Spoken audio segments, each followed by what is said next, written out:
Brett Otting, President and CEO of Visit Corpus Christi, and we have a bunch of our team here, or our whole team here. Thank you very much for being here, because Corpus Christi is in a war. So we are in a war, not just for visitors, and how do we get people to choose Corpus Christi over another. We're also in a war for talent. And when I say talent, I mean high school kids choosing where to go to college kids choosing to live in their community or move somewhere else, middle-class families thinking about if they should relocate, business owners, CEOs, retirees. All of these individuals are choosing where they want to live, and there are communities out there all around the country that are doing what is necessary to steal all of that and all of us away. So this is not a tourism assessment that you're about to hear. This is a quality of place assessment. This is an objective assessment on Corpus Christi. What are the strengths? What are the weaknesses of us as a community that will make people want to be here? And when I say be here, I again mean all of those same things that I just mentioned, all those types of individuals that are choosing on a daily basis where they want to live. So from our standpoint, what you're going to see from Paul is this objective assessment that has strengths, that has weaknesses for Corpus Christi. From our standpoint, we're going to look at that, and in July, we're going to get into a room with our board and with our whole staff, and we're going to look at each one of those areas, and we're going to determine, can Visit Corpus Christi improve this area? And if so, that's going to go into our strategic plan, and our strategic plan will be a 4-year strategic plan starting in October of this year to go over the next 4 years. You will all get to see that plan in November at our State of Tourism event, where we will unveil that. So I want you to think about not just what Visit Corpus Christi and the tourism industry can do, although we're a tourism organization and many of you work in our industry, but I want you to think about what you can do as well, what other groups you're associated with in the community can do, because it's going to take all of us working together to improve and make people want to be here. Because there's cities all around the country, again, that are working together, that are figuring out ways to get people to move to their cities and grow their cities. So I am very fortunate to have known Paul for quite a few years. Paul is the founder of this program and a consultant that does strategic plans, master plans, a lot of other great things. He's been all over the world. He's assisted cities all over the world. For those of you who remember 3 years ago, when I started in March, I immediately said I wanted to do this program, even though we were going through COVID, because it was important to create a baseline. It's important to create a baseline of what Corpus Christi is right now, and so we could look back 3 years later and say, have we improved? Where have we improved? What have we done good? What do we still need to do better on? And so this is the exact same type of assessment that we did 3 years ago in July of 2020. And so Paul has some slides that are going to show, here's where we are now, here's where we were 3 years ago, and that will all, again, go into developing a roadmap for our strategic plan. So this is the most important thing that our organization is going to do over the next 4 years, because this is going to guide our entire organization for the next 4 years. So you'll be hearing a lot from us. As soon as the strategy gets done, we will be looking every single avenue to present this to the community. We will put it on our website. We'll put this presentation that's being streamed, not streamed, but it's being recorded. We'll put that on our website, and we'll try to make sure that everybody in Corpus Christi takes the opportunity to learn what we can do better as a community so that we can work together to build a better Corpus Christi. So I'm going to turn it over to Paul, and he'll walk through everything. Super. Well, thank you. Good morning, everyone. It's a pleasure to be back. I was here just a few weeks ago for some town hall meetings, which were really interesting. But our job, for those of you who aren't familiar with what we're trying to do as part of this project, as Brett mentioned, is to help you update your strategic plan for Visit Corpus Christi. So we're doing some engagement. We've done town hall sessions. We're doing interviews now with key industry community leaders. Another critical part of this was this DestinationNEXT assessment. And this was, as Brett said, this was a program that I started 10 years ago. I was asked by Destinations International, that's the association of organizations that are responsible for marketing, promoting their tourism economies. So I started this program 10 years ago with Destinations International, and there's two parts to this program. The first is every 2 years we do a future study of what are the key trends in tourism, both for leisure tourism and meetings and conventions. The last survey we did, we had over 700 respondents from 52 countries. So it's the biggest survey of its type in the world in terms of what is happening and what organizations like Visit Corpus Christi should be doing. We're just in the middle of our new report. We're going to be releasing it in July. We're starting to look at some of the data, and there's some pretty big shifts. So I think there's lots of things happening right now, in the tourism economy. The second part is really what I'm going to focus on today, and this was back in 2014. I actually built a model to assess destinations, and that has really taken off. We've done now assessments of over 320 destinations around the world, literally across the United States. I think in pretty much all of the states, many here in your great state. So that's really what I want to focus on today. Let me just say also that when I do these assessments, I tend to focus more on the lower score. So this is always, it's a presentation about the good, the bad, and the ugly. So one of the things that I do think right now, I'm going to say this right at the beginning because I think it is really important. I had dinner with Brett last night, is I think you as a community have tremendous potential in the next 5-10 years. When I look at sort of the Texas market overall, one of the fastest growing markets, so much development here, population growth, businesses relocating to this state, and the opportunities that you have here are enormous with remote working, hybrid, leisure, all sorts of things. I think you have the potential to be to become a major, basically to transform your visitor economy. And I know there's a lot of work being done in other areas to improve the community's place to live, work, and play. So it's a tremendous opportunity. I'm seeing that right now in several different cities. I'm doing a strategic plan right now in Orlando and working in Chicago and other places. But cities that I think are really exciting, going to be exciting to see. Corpus Christi is on my list. Mesa, which has always been in the shadows of Scottsdale and Phoenix. Oceanside, California, next to San Diego. Communities, that have got lots to offer, lots of, new developments that are being proposed, being done, like what you're talking about here, especially with your, resort developments. Hotel developments. These are going to be exciting times.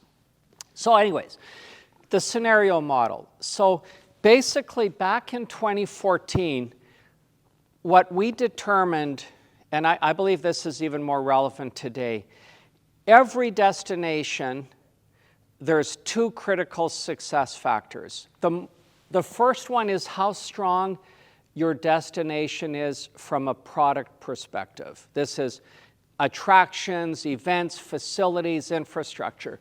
We plot weak destinations to the left, strong destinations to the right. But equally important is how much alignment there is in the community for tourism. And by that I'm talking about industry, government, community, resident support. And what we do is we plot weak alignment to the bottom, strong alignment at the top.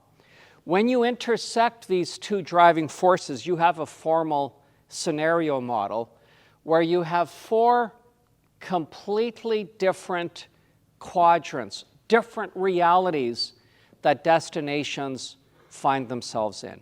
Everybody wants to be a trailblazer. Can you hear me in the back? Just make sure. Okay, good. I should have asked you earlier. Thank you.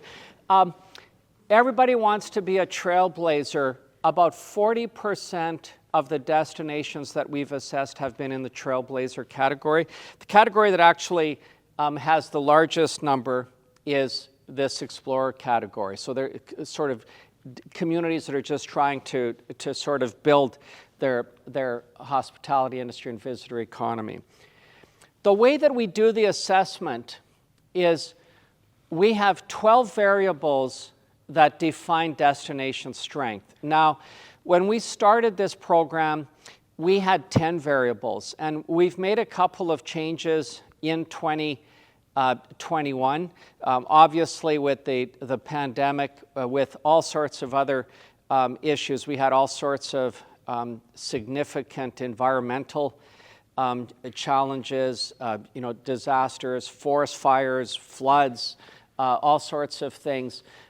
So what we did is we added a variable on health and safety, and then we split outdoor recreation and sporting events into two separate categories. And then on the alignment side, we have 12 other variables that define destination alignment. And in 2021, again, we added equity, diversity, inclusion, sustainability and resilience, and emergency preparedness. So this is a pretty comprehensive assessment. This is a perception-based survey. So the way that it works is the survey is filled in by key stakeholders, not visitors, not residents. So it's stakeholders here, and that includes the tourism, hospitality industry people. It includes community leaders, government, and sort of non-tourism related businesses, chamber economic development. And then finally, the third group is market clients of yours. So that's important. So the one thing that's really critical is it's not a resident sentiment survey. Resident sentiment survey, you need thousands of people to sort of, to be statistically significant. This is more about the quality of individuals who actually understand sort of what's going on. So we're looking at more for sort of critical people in each of those sectors. Okay, so your overall assessment results. This was a survey that was just, we did it in 2020, and then it was just updated this spring. So we had 143 respondents. We had a pretty good cross-section. 33% were, a third were community leaders. About a quarter of the people were industry partners. A quarter were the Visit Corpus Christi team, the board and management team. We had government leaders and then customers, a small number there as well. Overall, where you ended up was officially in the Voyageur category. So, yeah, a fist pump there. The reason why she's doing that is because you have jumped up from 2020. You were in the Explorer category. So that's really positive. Now, one of the things that is really interesting when we started this program, because this isn't just about data and analytics. What I'm trying to do with destinations is figure out what the heck do you do with this information. And it's about strategy. So what we were trying to figure out, people used to say, it must suck to be in the Explorer category, right? That's not the quadrant, that's the problem quadrant in this model. If you're in the Explorer quadrant, the way to get to Trailblazer is, unless you get Disney to build maybe they relocate now out of Florida into Texas, Disney World, but unless you get some major blockbuster deal, the only way you can get up here is you've got to go up and over. Visit Corpus Christi, the town, the city, those groups don't control the events, the attractions, this culture. So what you have to do first is you have to build the alignment, the community spirit, the community vision, to then continue that trajectory over to the other side. So you're starting that path, and I can't wait to see your scores the next time once all of this other stuff gets done, because I think a lot of your deficiencies now are sort of in the process of getting fixed. But that's your overall score. When we look at how you measure in terms of alignment of how different groups perceive the destination, what's interesting, it's pretty close. I mean, you've got most of the people are sort of right in that area. Your Visit Corpus Christi team had higher assessment. Those are the boosters. Those are the ones who cheer the loudest. That's not a surprise either. But that's basically, that's pretty good alignment. We've had assessments where different groups can have very, very different perceptions of how tourism is impacting the community and sort of some of the situation for industry. So let me talk now about destination strength. And I want to start with a case study. Some of you may have seen this in my previous in some of my previous presentations, but it's an example. And if you're trying to figure out my accent, I'm Canadian, so this is from another Canadian example, but it's a great example of a community that pulled together to completely reinvent their downtown. And what happened was about 5 or 6 years ago now, Montreal was celebrating its 350th anniversary, one of the oldest cities in North America. And they said, we got to do something big. And they were competing, as Brett said, the war that you're in, for customers. Montreal has always been in the shadows of Toronto, and other sort of international cities. So Montreal everyone came together to create a program called Illuminations. And Illuminations had 3 parts to it. The first part was, and I was looking at this here today, I said, this would be kind of cool here, is they took all their bridges that go into downtown Montreal, all around the island, and put LED projection and laser light capabilities. So on the flick of a switch, they don't have 4th of July, they have the Saint Jean-Baptiste Day.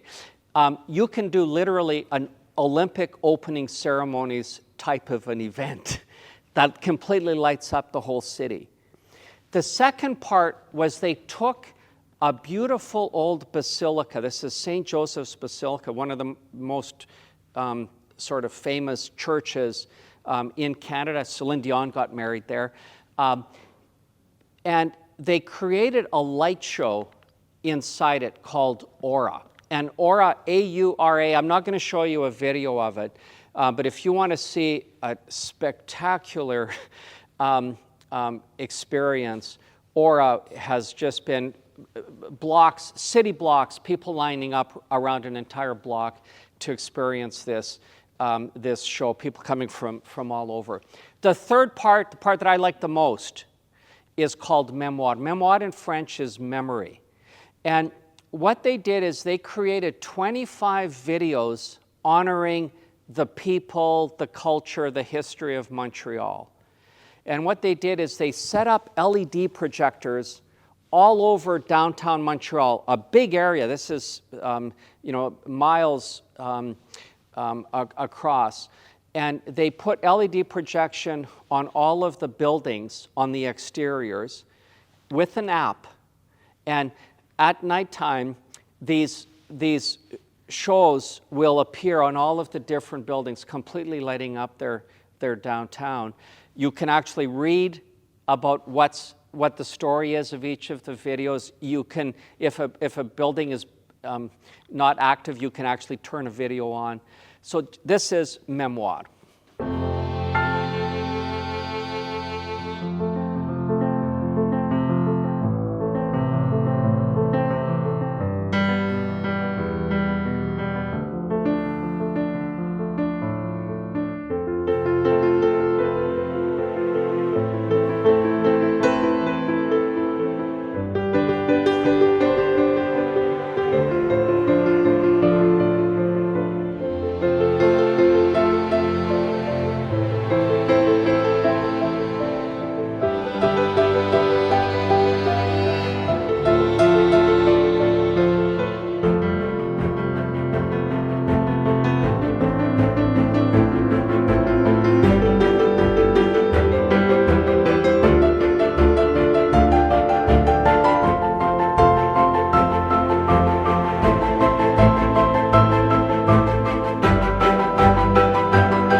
Isn't that beautiful?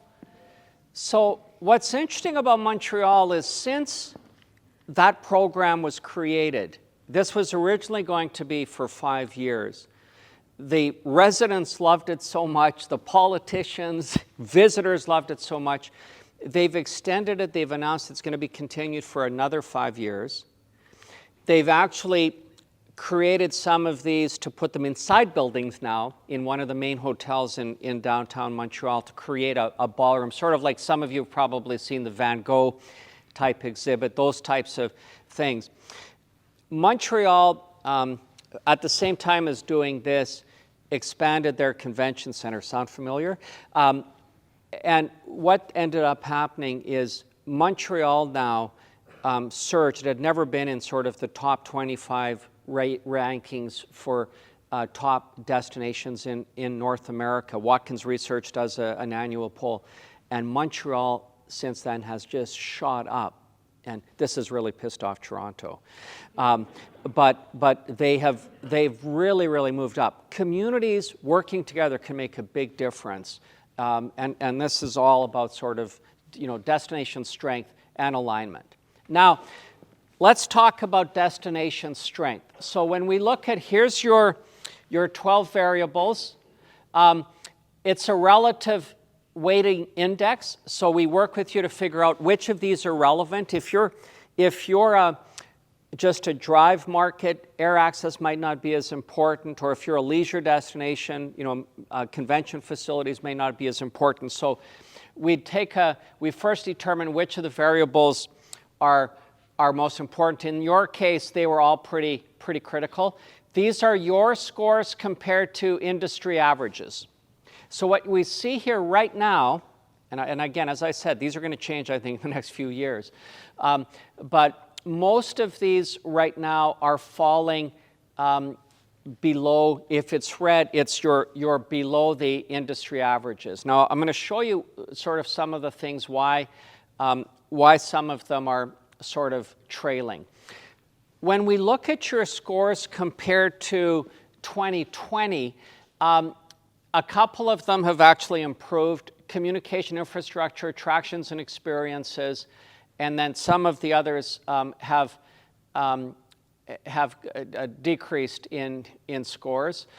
That's pretty common. We've seen that in a lot of other destinations with the impact of the pandemic and some other issues as well. So your top scores, and these are average scores on a scale of 1 to 5. So the number that I sort of look at is sort of around 3.5. That's starting to be a pretty good score in these types of assessments. Your top scores were in outdoor recreation, attractions and experiences, arts, culture, heritage, events, and festivals. Now, what I like about that is that your top scores are in areas that are actually the tourism generators. People come here for those 4 things, right? They don't come here because of Wi-Fi or roads or because you've got a beautiful airport. So that's sort of a good place to be. I mean, obviously there's still significant things that could be done to improve some of those, but those were your highest scores. Your lowest scores were, and again, this is not my perception, this is your key stakeholder perceptions: health, safety, destination access, local mobility and access, sporting events, conventions, and meetings. So what I want to do is I'm going to touch on 7 areas, and I'm going to give you a couple of examples of things that have been done in some other communities to address, and you're not alone in any of these. So the first one is outdoor recreation. So, and this isn't going to be a surprise to anybody, you've got such beautiful sort of beaches and such a great environment. So you've got good scores there, year-round experiences, good scores. The area where you have a low score is hiking and biking trails. And that's an area, when I've been here now several times over the last 5 years, that when you look at sort of visitors today, the surge in outdoor experiences, people are buying bikes, people are hiking. This is a significant sort of requirement for visitors now, moving forward. I want to give you an example of a city that's done a great job of this, and this is partly, what I like about this is it's not just a mobility corridor, hiking and biking. This is a foundation that actually added, they did fundraising and added $2 million of public art. So it's called the Indianapolis Cultural Trail. And it's this beautiful trail now that goes all the way around, sort of connecting all of the neighborhoods in Indianapolis. But it has art all the way through it.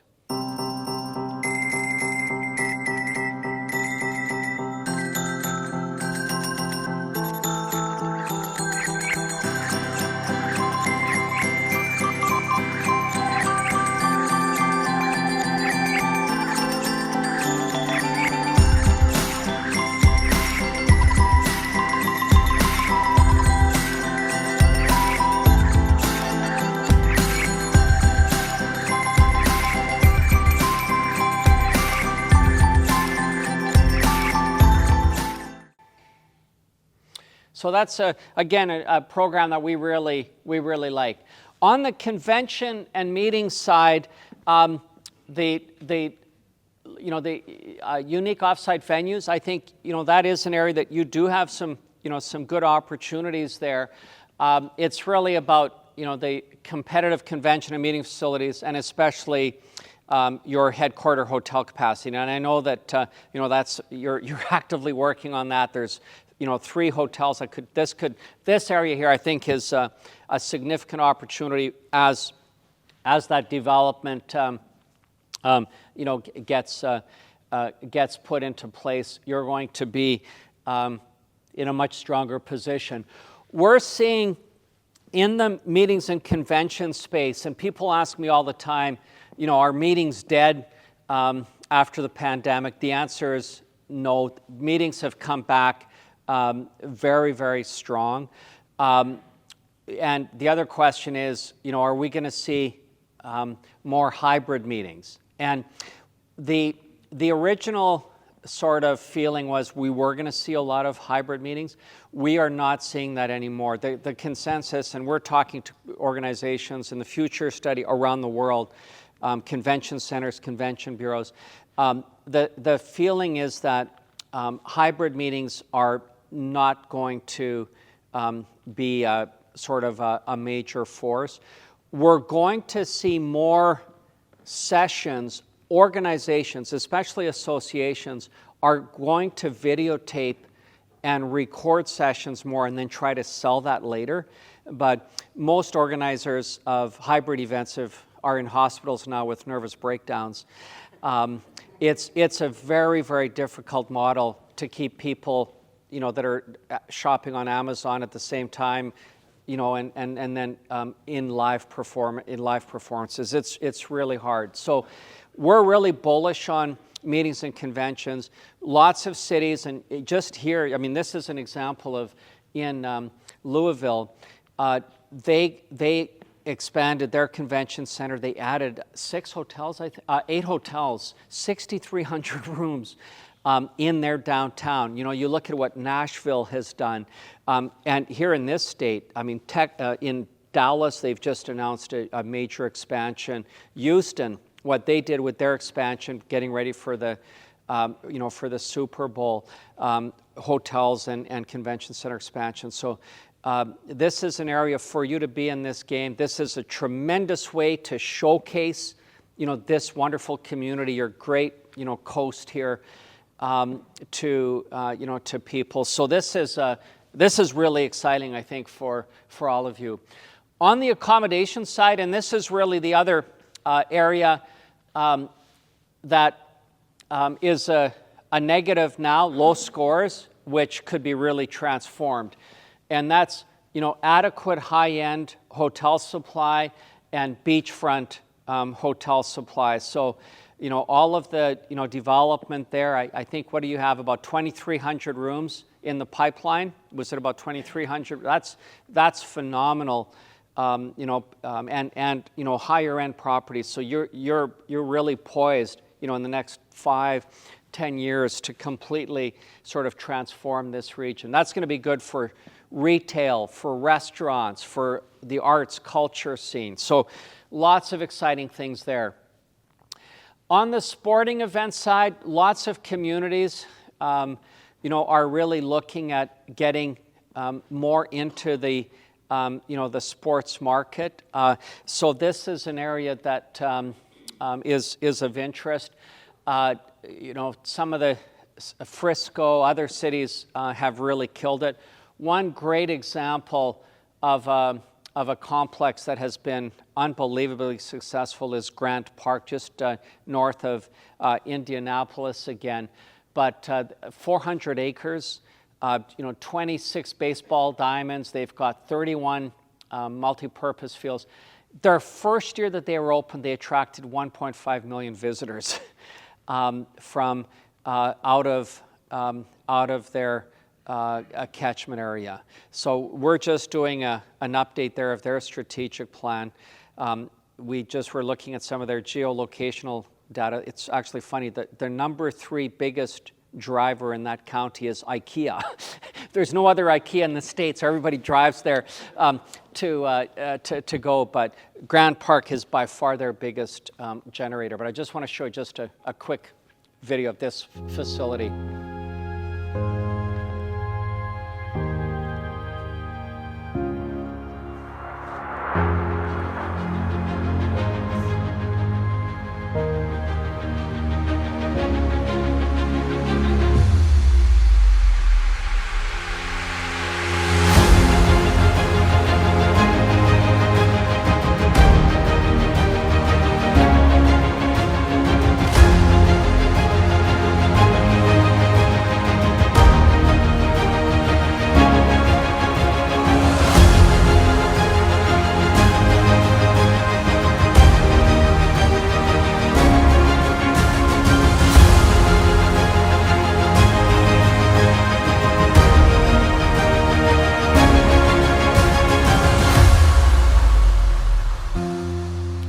And that park has generated all sorts of additional development. There's all sorts of medical facilities, clinics, sporting goods stores, restaurants that have sort of been generated around that area.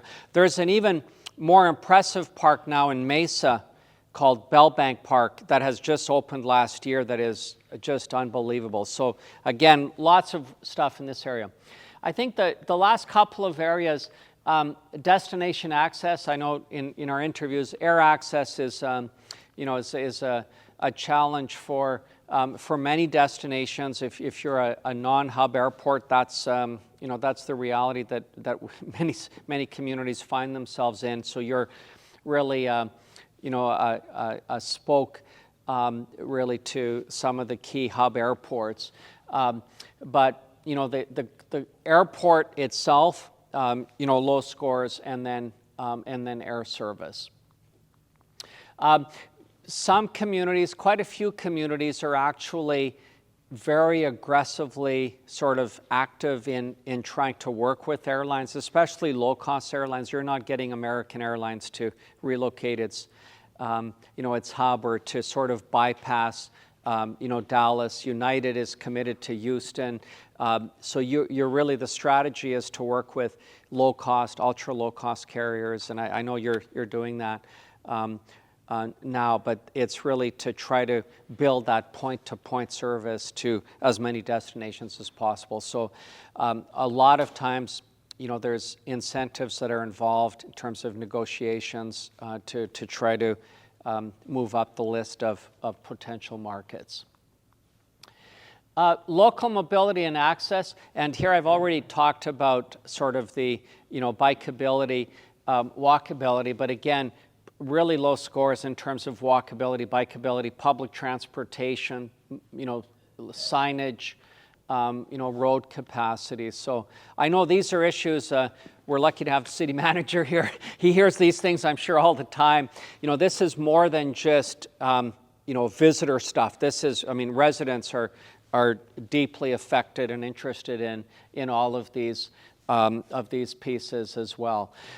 We're seeing lots of communities. I do believe that, and when I look internationally, when I look at what's happening in Asia, what's happening in Europe, the United States and Canada, and I think even more so in the United States, there is a major infrastructure crisis. The condition of our bridges, roads, there's just, it's an area that has really, it's been a tough challenge, and governments at all levels are really struggling to try to figure out how do you generate the funds to do it. And I'm not implying that, there's other issues that they have to deal with. So these are tough decisions, but there are things that are being done in other communities. Water taxis, scooters.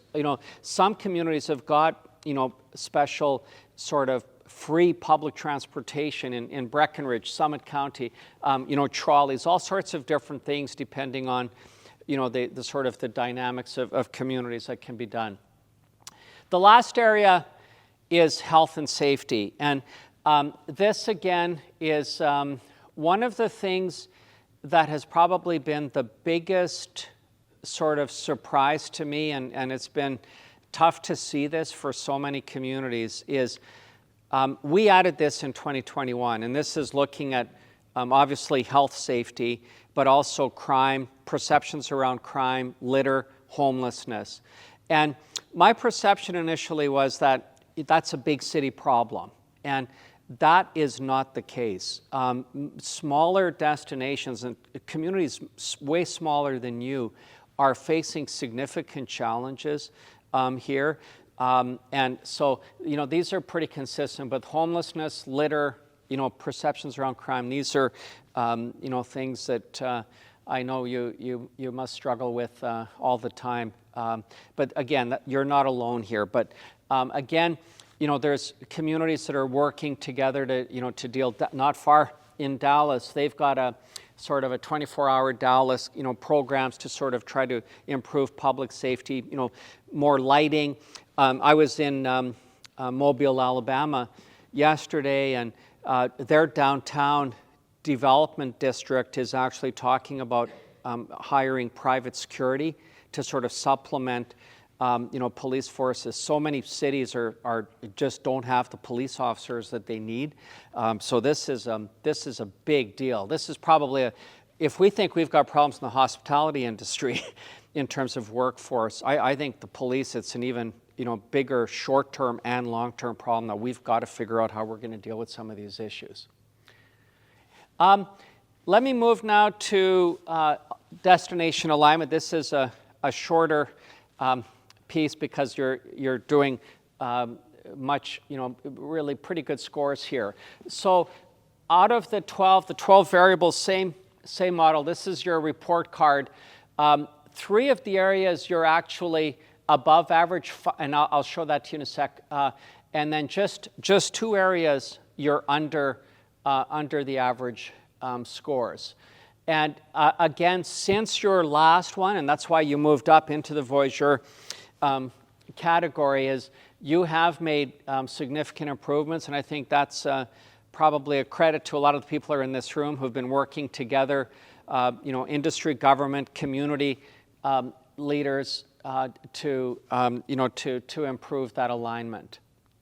So your highest scores: governance, alignment with economic development, business support, funding, which is really interesting, and government support. So those are great areas to be high.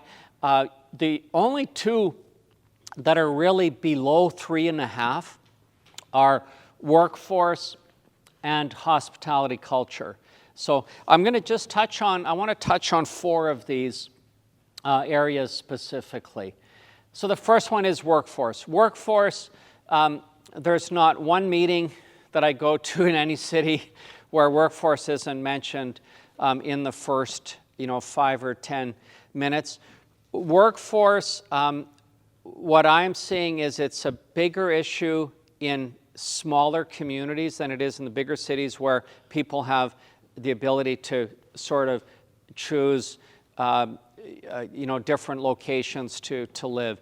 But really, the workforce crisis is really driven by the sort of 3 major things. It's affordable housing, affordable daycare, and public transportation. So that's in many communities as prices have gone up. Public transportation is not as easily accessible and easy to deliver in smaller communities. So that's really where we're at in lots of communities. We've got to convince young people, that the hospitality industry is a legitimate, it's a smart career choice. I know there's been some interesting things done here to sort of promote at the school level your careers in this industry. One of the areas that, and I don't think I showed it to you on the mobility, rideshare services, and this is because of the workforce crisis, massively reduced scores in terms of the availability of Uber, Lyft drivers in lots of communities. Many of them have shifted. They're driving, Amazon delivery trucks or Uber Eats or the sort of the food delivery services. So different cities are very aggressive, working with the private sector, this is different types of affordable housing initiatives. Victoria, British Columbia, Canada, they actually, and others are doing this as well. Some hotels now are actually taking a floor or parts of their hotel and actually are turning it over into employee housing.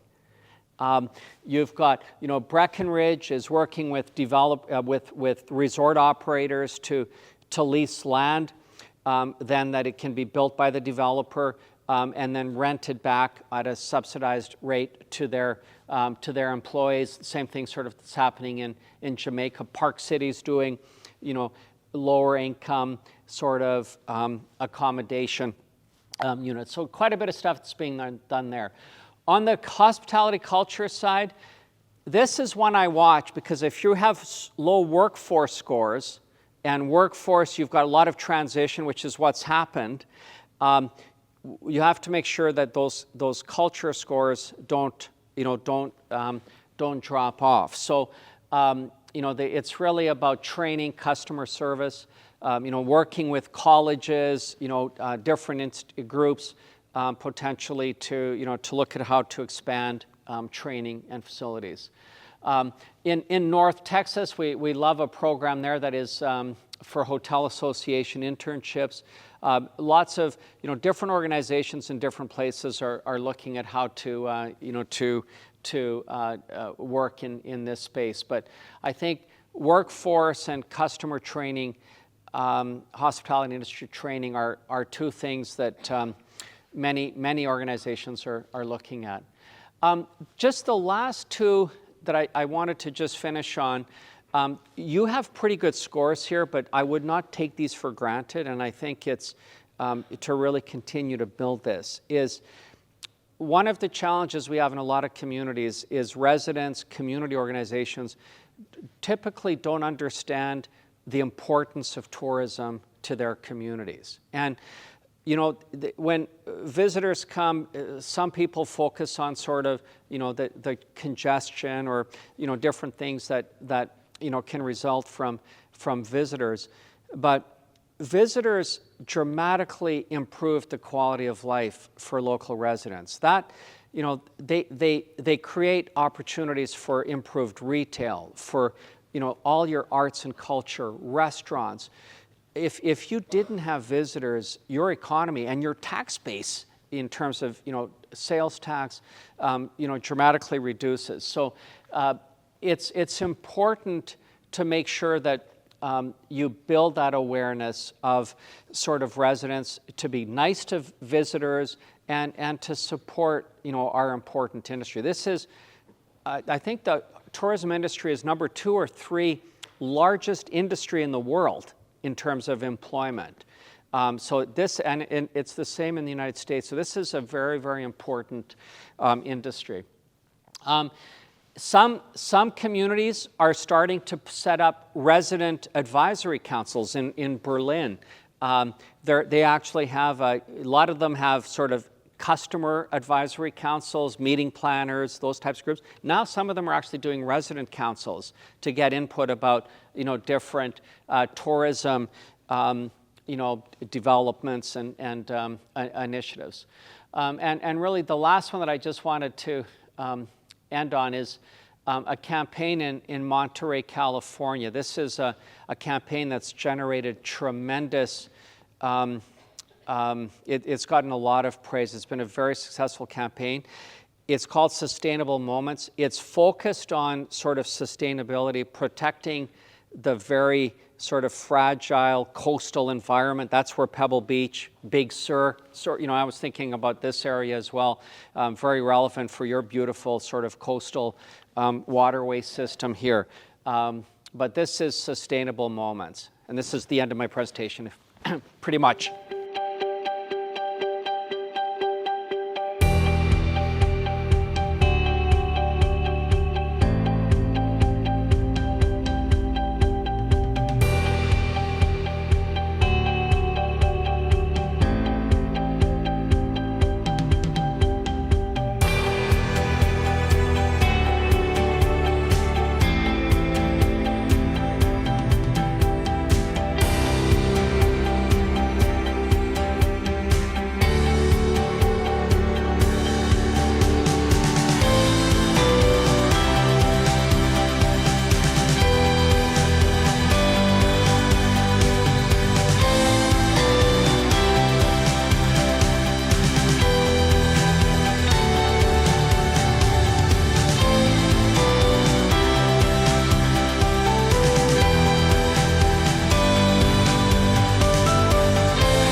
So that's a great campaign. And then the other piece that's related to resident support is business support. So again, the last one on here, non-tourism businesses have a general sort of understanding about the impact of tourism. So again, the more that, and it's great to have media coverage to sort of focus on our industry. This is really good stuff that you're doing here. We just asked a couple of questions at the end of the survey, if they had the energy to continue to complete it, because I know this is a terrible survey to complete. What's the one thing you could do to become a better destination?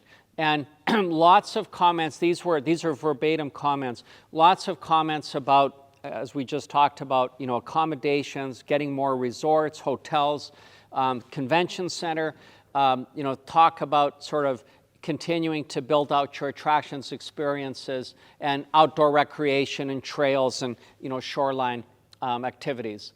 And then, are there certain issues that Visit Corpus Christi should address? And again, this is obviously working with the city and with all of the other groups here. But destination access, air service, local mobility, health and safety. So pretty consistent there with sort of what we saw in the other piece. So we also asked a question. This was specific to you here. If casinos and sports betting becomes legal in Texas, should Corpus Christi encourage, discourage, or engage in this activity? And 77% said encourage. So there was quite a bit of support, for that specifically. So that's basically the DNext assessment. Overall, I think this was a good assessment. You've made some progress since the last one, and I think in some of the areas, the most important areas that you have low scores today, you're really proactively addressing those. So I think you're certainly on the on the right course, and I'm hoping to be back in a few years to officially announce you in the Trailblazer category is where I think you're ultimately going to end up. Thank you very much.